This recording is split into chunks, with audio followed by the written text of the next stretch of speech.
Hello again. Today we're going to be starting a three-part video series on series and whether they converge or diverge and the tests that we can use to determine whether a series converges or diverges.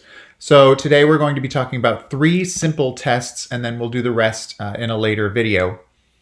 So before we begin, we need to talk about what it means for a series to converge or to diverge. I'm going to be using those words a lot, so it would be nice to know what those terms mean.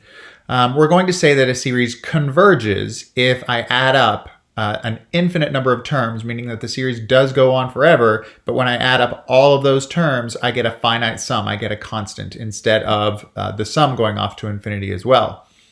So for example, if I had 3 plus 3 halves plus 3 fourths and so on, that actually adds up to 6. And if I had something like 1 plus 1/4 plus 1/9 and so on, that actually adds up to a constant sum of pi squared over 6. But sometimes if I add something like 1 plus a half plus a third and so on, that actually does not add up to a constant. That goes on and that sum gets bigger and bigger and bigger, and it doesn't actually have a boundary to it. It just goes on to infinity. So those types of sums, if they don't add up to a constant, those are called divergent. We say that those series diverge.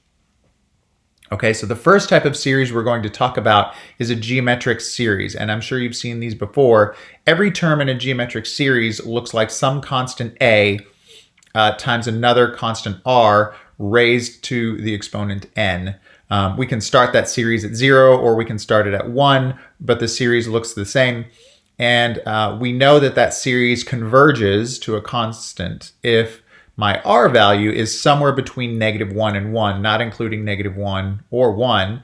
And then for any other value of r, the series is going to diverge. So if r is bigger than or equal to 1, or it's less than or equal to -1, that series is going to diverge. So a very simple test.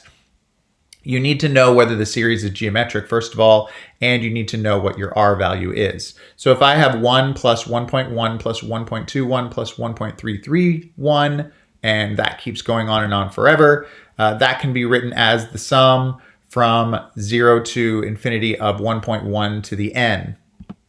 Okay, that is a geometric series because I do have a constant being raised to the n.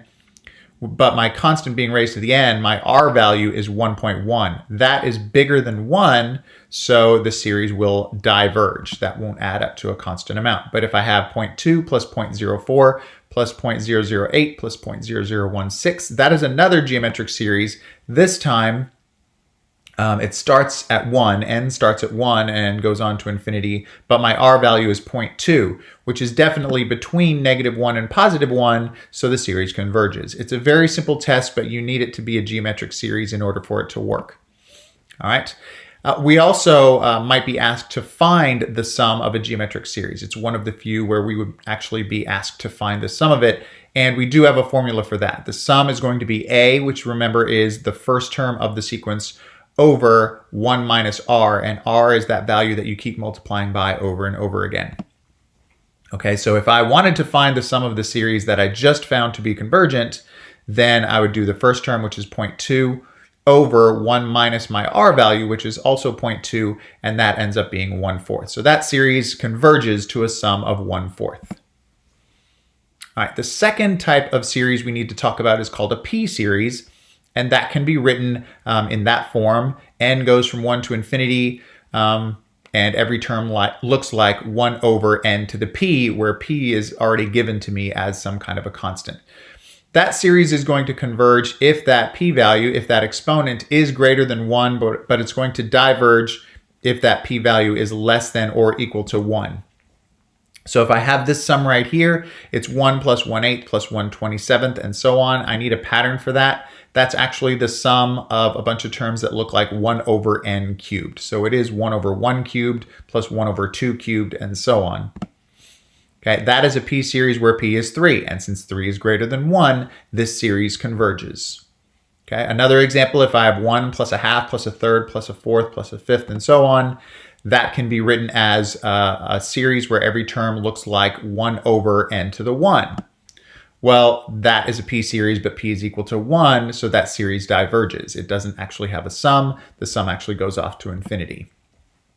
All right, so all I need to do here is just show whether it converges to a finite number. I don't really need to know what that sum is.